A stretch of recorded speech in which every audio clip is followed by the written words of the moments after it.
अब अपन देखते हैं धातु और अधातुओं के बारे में। तो हमारी आवर्त सारणी में या हमारी प्रकृति में कहें, टोटल 118 तत्व हैं। 118 तत्वों को हमने 3 श्रेणियों में बांटा है, धातु, अधातु और उपधातु। धातु कुल मिलाकर 90 हैं, अधातुएं 22 हैं, वही उपधातुएं 6 हैं। और टोटल अगर मिलाएंगे हम 90, 22 और 6 तो ये हो जाते हैं 118। धातुएं विद्युत की सुचालक होती है, यानी धातुएं चालक होती है। अधातुएं कुचालक होती हैं और समस्त अधातुएं अधिकांश क्या होती है, गैसें होती है। वहीं जो उपधातु रहती है वो ना चालक होते हैं ना कुचालक होते हैं, वो अर्धचालक होते हैं। तो ऐतिहासिक धातु कॉपर को कहा जाता है। भौतिक गुण देख लेते हैं धातुओं के। तो ये विद्युत धनात्मक होती है। विद्युत धनात्मक होते हैं, इसका मतलब क्या है कि ये इलेक्ट्रॉन दाता होती है और इलेक्ट्रॉन दान करके ये धनायन बनाती है। यानी अगर कोई भी पदार्थ धनायन बनाता है, कोई भी तत्व धनायन बनाता है, इसका मतलब ये है कि वो एक धातु है। चालकता देखते हैं तो इनमें मुक्त इलेक्ट्रॉन पाए जाते हैं, इस कारण ये विद्युत की सुचालक होती है और सुचालक होने के कारण क्या है, मुक्त इलेक्ट्रॉन। वहीं ये चमकदार होती है और चमकदार होने का कारण भी क्या होता है, इनमें मुक्त इलेक्ट्रॉन पाए जाते हैं। अब कुछ इसी से रिलेटेड फैक्ट देख लेते हैं, जैसे कि सबसे अच्छा चालक कौन है, तो चांदी है। सबसे बुरा चालक कौन है, तो लेड है, जिसे हम पीबी सीसा के नाम से भी जानते हैं। तो धातुएं विद्युत और ऊष्मा की सुचालक होती है। सबसे अच्छी चालक चांदी, दूसरे नंबर पे कॉपर, तीसरे नंबर पे एल्यूमिनियम। लेकिन हम चांदी की बजाय एल्यूमिनियम या कॉपर के तारों का इस्तेमाल करते हैं क्योंकि चांदी अधिक महंगी होती है। अगला अपन देखते हैं इनका क्या, अभी अपन ने चालकता देखी, ठीक है। पारा एकमात्र ऐसी धातु है जो कमरे के तापमान पर यानी 24 से 25 डिग्री सेल्सियस पर द्रव अवस्था में हमें देखने को मिलती है। और जबकि 2 ऐसी धातुएं हैं जो हथेली पर रखने पर क्या हो जाती हैं, पिघल जाती है, यानी कि बहुत कम तापमान देने पर भी वो पिघल जाती है, यानी उनका गलनांक बहुत कम है। वो होती है सीजियम और गैलियम। ये 30 डिग्री सेल्सियस पर ही द्रव अवस्था में आ जाती है। अगला गुण है धातुओं का आघात वर्धनीयता। आघात वर्धनीयता का ये है कि जब भी किसी चीज़ को पीटा जाए या उसे दबाव डाला जाए तो वो फैल जाना, उसे ही बोलते हैं हम आघात वर्धनीयता। यानी पीट पीट कर चादर बनाने के गुण को हम आघात वर्धनीयता कहते हैं। यही कारण है कि जो सोना, चांदी, एल्यूमिनियम, कॉपर, ये इनका क्रम है। यानी सबसे ज़्यादा आघात वर्धनीय सोना है, उसके बाद चांदी है, फिर एल्यूमिनियम है, फिर कॉपर है। और सोने को रदरफोर्ड द्वारा अपने परमाणु मॉडल के दौरान अल्फा प्रकीर्णन में इसी की चादर लेने का कारण यही है कि सोना सबसे ज़्यादा आघात वर्धनीय है, यानी कि सबसे ज़्यादा फैलता है। अगला देखते हैं तन्यता या डक्टाइल। ये गुण क्या होता है कि खींचकर तार बनाने की जो गुण रहता है उसे बोलते हैं हम तन्यता। सबसे तन्य धातु है सोना, तो सबसे ज़्यादा आघात वर्धनीय और तन्य दोनों ही सोना है। सोने के बाद चांदी, चांदी के बाद कॉपर, कॉपर के बाद एल्यूमिनियम, ये इनका क्रम है तन्यता का। खास बात क्या है कि 1 ग्राम सोने से हम 2 किलोमीटर लंबा तार बना सकते हैं। सोनोरस, ये भी एक धातुओं का प्रमुख गुण है, आवाज़ करना। तो जब भी ये टकराती हैं तो आवाज़ करती हैं, तो घंटी के समान आवाज़ आती है, इसे ही हम क्या कहते हैं, सोनोरस कहते हैं। अगला होता है चमकना। तो धातुओं का गुण है चमकना, किस कारण, मुक्त इलेक्ट्रॉनों के कारण। तो सर्वाधिक गलनांक बिंदु देख लेते हैं। तो सर्वाधिक गलनांक बिंदु वाली धातु है टंगस्टन, जिसका इस्तेमाल हम बल्ब के तंतु में करते हैं। तो इसका जो गलनांक होता है वो रहता है 3422 डिग्री सेल्सियस। और न्यूनतम गलनांक किसका होता है, सीजियम और गैलियम। अभी देखा हमने 30 डिग्री सेल्सियस पर यह हथेली पर रखने पर द्रव अवस्था में आ जाती है। अब हम धातुओं के रासायनिक गुण देख लेते हैं। तो धातुएं ऑक्सीजन के साथ क्रिया करके धातु ऑक्साइड बनाती हैं, जैसे MgO2 के साथ मिलकर MgO2 बना लेगा। धातुएं पानी के साथ क्रिया करके क्या करती है, मेटल हाइड्रोक्साइड बनाती है। और मेटल हाइड्रोक्साइड एक क्षार होता है, यानी धातुएं पानी के साथ क्रिया करके क्षार बनाती है और हाइड्रोजन गैस उत्पादित करती हैं। धातुएं अम्लों के साथ क्रिया करके यानी एसिड के साथ क्रिया करके नमक यानी कि लवण बनाती है और हाइड्रोजन गैस निकलती है। वही धातुएं क्षार के साथ क्रिया करने पर यह हाइड्रोजन गैस निकालती है। यानी धातुएं किसी से भी क्रिया करें, चाहे पानी से क्रिया करें, अम्ल से क्रिया करें, क्षार से क्रिया करें, तीनों ही कंडीशन में धातुएं हाइड्रोजन गैस उत्पादित करती हैं। एक एक करके धातुओं को देखते हैं। जैसे चांदी सबसे अच्छा चालक है विद्युत और ऊष्मा का। चांदी एक उत्कृष्ट धातु है। चांदी का काला रंग वायु में उपस्थित सल्फर डाइऑक्साइड के कारण होता है। तो जब चांदी वायु में उपस्थित सल्फर डाइऑक्साइड SO2 से क्रिया करती है तो AgS यानी सिल्वर सल्फाइड बनाती है, जो कि काले रंग का होता है। इसे हम चांदी में जंग लगना भी बोलते हैं।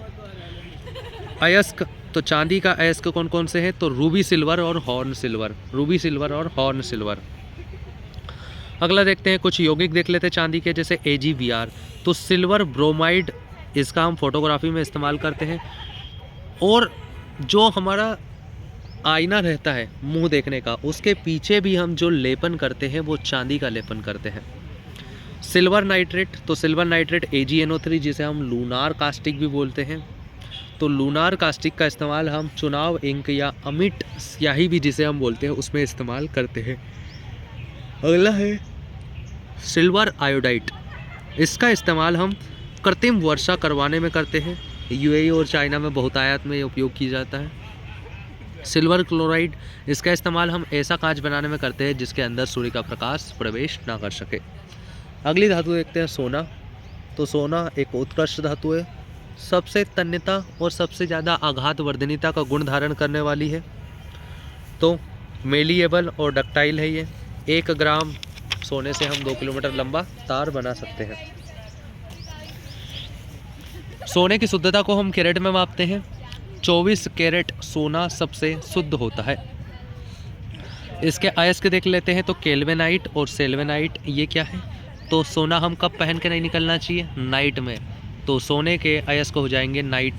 केल्विनाइट और सेल्वेनाइट। केल्विनाइट और सेल्वेनाइट किसके अयस्क हैं? सोने के।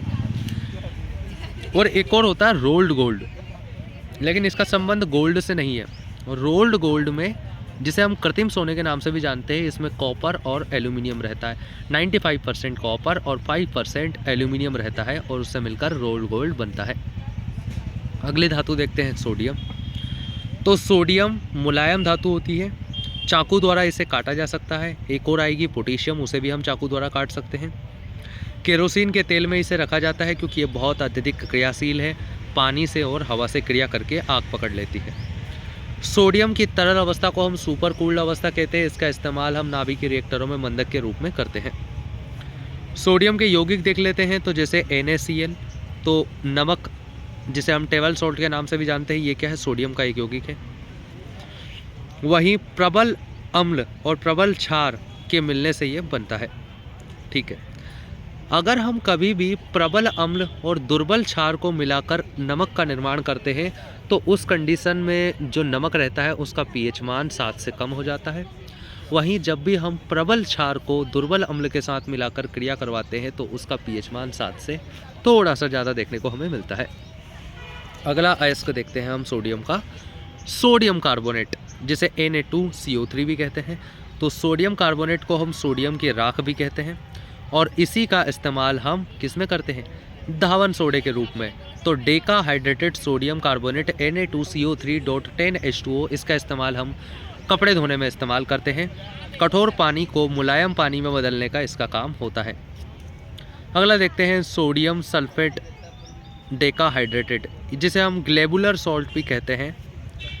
तो इसका इस्तेमाल हम फोटोग्राफी में करते हैं। अगला देखते हैं बोरेक्स या सुहागा। इसका फॉर्मूला होता है Na2B4O7 Na2B4O7.10H2O, यानी डेका हाइड्रेटेड सोडियम मेटाबोरेक्स। इसका इस्तेमाल हम कांच बनाने में और चमड़ा उद्योग में करते हैं। सोडियम थायोसल्फेट का इस्तेमाल हम दवाई बनाने में करते हैं। सोडियम बाइकार्बोनेट का इस्तेमाल हम खाना बनाने वाले सोडे के रूप में करते हैं और अग्निशमन यंत्र में भी हम उसका इस्तेमाल H2SO4 के साथ करते हैं। सोडियम की वाष्प का इस्तेमाल हम सोडियम लैंप में करते हैं, जो कि पीली रोशनी के लिए उत्तरदायी होता है। सोडियम नाइट्रेट को हम चिली सॉल्ट पीटर के नाम से जानते हैं, जिसे हम सामान्य भाषा में सोडा भी कहते हैं। तो जहाँ पर भी NO3 लगा रहता है वहाँ पर हम उसे पीटर बोल देते हैं, पीटर। जैसे अभी आएगा, क्या आएगा, सॉल्ट पीटर भी आएगा, तो वो KNO3 रहेगा, सॉल्ट पीटर। और ये है चिली सॉल्ट पीटर, ये है NaNO3। अगली धातु देखते हैं मैग्नीशियम। तो मैग्नीशियम का जो मुख्य काम रहता है वो मांसपेशियों को बनाना रहता है। इसके अलावा पौधों की क्लोरोफिल में भी ये मिलता है। सूर्य के प्रकाश को अवशोषित करता है। मैग्नीशियम हाइड्रोक्साइड यानी MgOH2, इसका इस्तेमाल हम किस में करते हैं, इनो बनाने में करते हैं। इसका pH मान 10.5 होता है। मिल्क ऑफ मैग्नीशिया के नाम से जाना जाता है। एंटासिड के रूप में इसका इस्तेमाल करते हैं। MgO यानी मैग्नीशियम ऑक्साइड, ये तापमान अवशोषित करता है, इसलिए इसका इस्तेमाल हम क्या करते हैं, ईंट भट्टी की जो दीवारें रहती है उस पर इसका लेपन कर देते हैं मैग्नीशियम ऑक्साइड का, ताकि ये तापमान को बढ़ने ना दे। अन्य यौगिक देख लेते हैं मैग्नीशियम के। तो एप्सम लवण होता है एक, एप्सम लवण का इस्तेमाल हम लूज मोशन की दवाइयों को बनाने में करते हैं।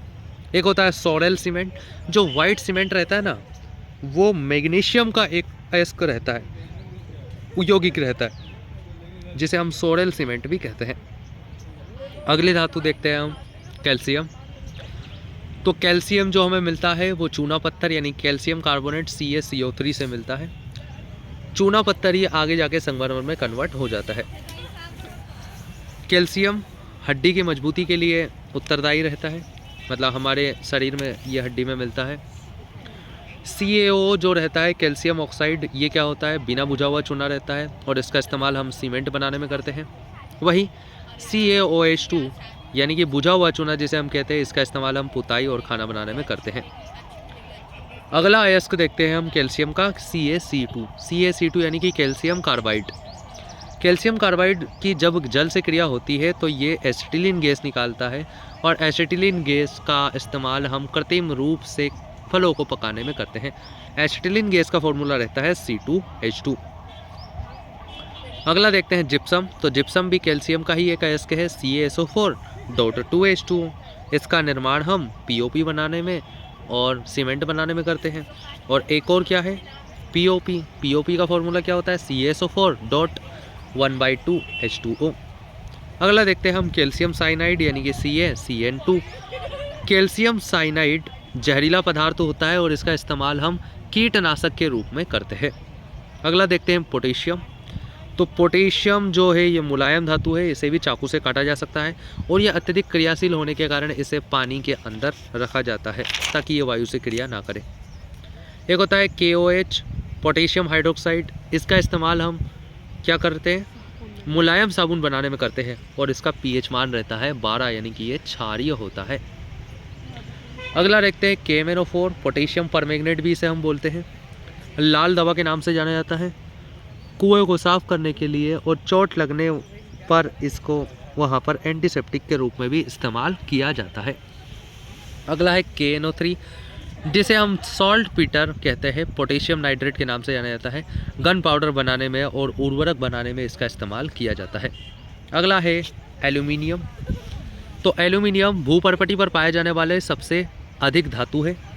तार, उपकरण, बर्तन आदि एल्यूमिनियम के बनाए जाते हैं। इसका सबसे प्रमुख अयस्क है बॉक्साइट।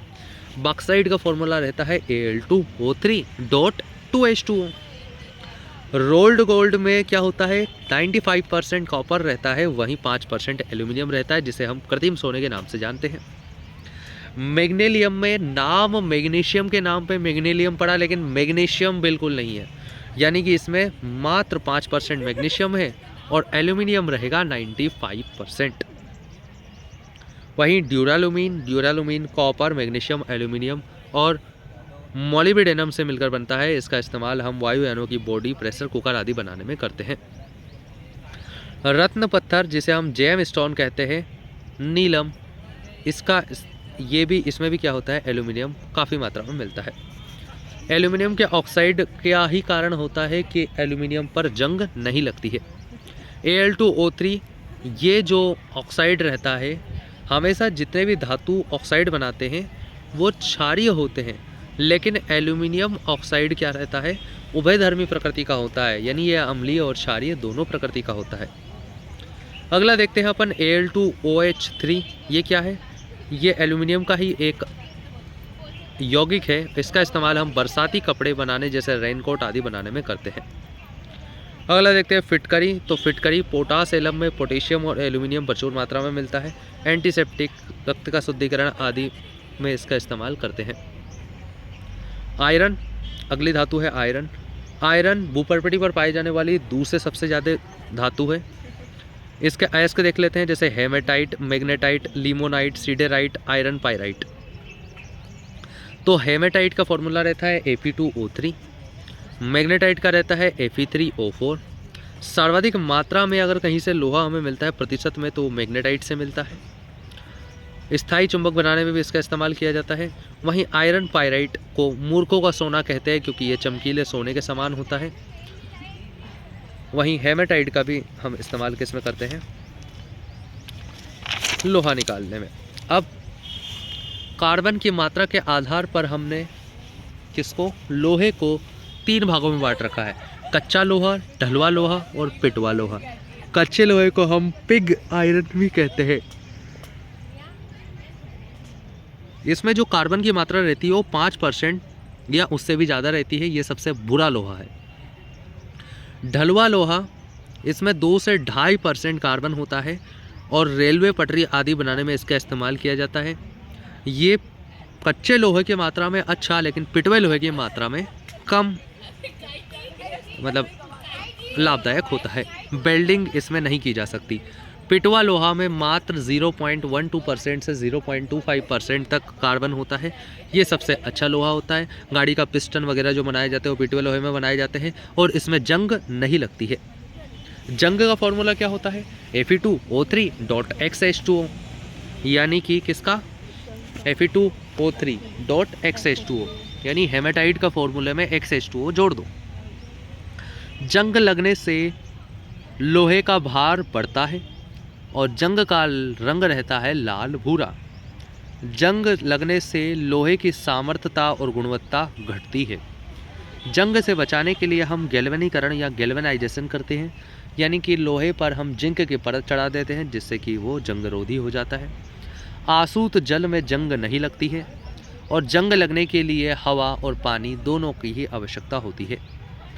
इस्पात या स्टील में क्या होता है, तो लोहे में 1 से 2% कार्बन की मात्रा को ही हम इस्पात या स्टील कहते हैं।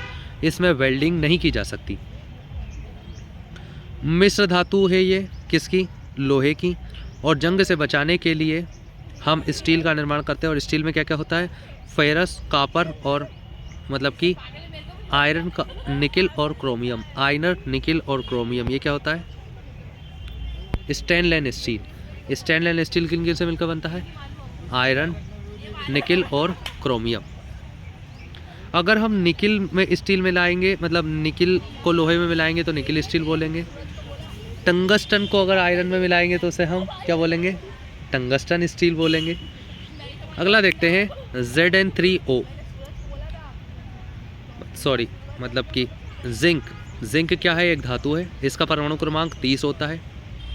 ये मारों में पाया जाता है और कई सारी जगह हमें देखने को मिलता है, जैसे कि हमारे जो आंसू निकलते हैं उसमें कुछ मात्रा में रहता है, हमारी जो लार रहती है, हमारा जो पसीना रहता है उसमें भी मिलता है। लेकिन सबसे प्रमुख घटक जो निर्माण करता है जिंक, इंसुलिन का निर्माण करता है। तो हमारे इंसुलिन में कौन सी धातु पाई जाती है, जिंक पाई जाती है।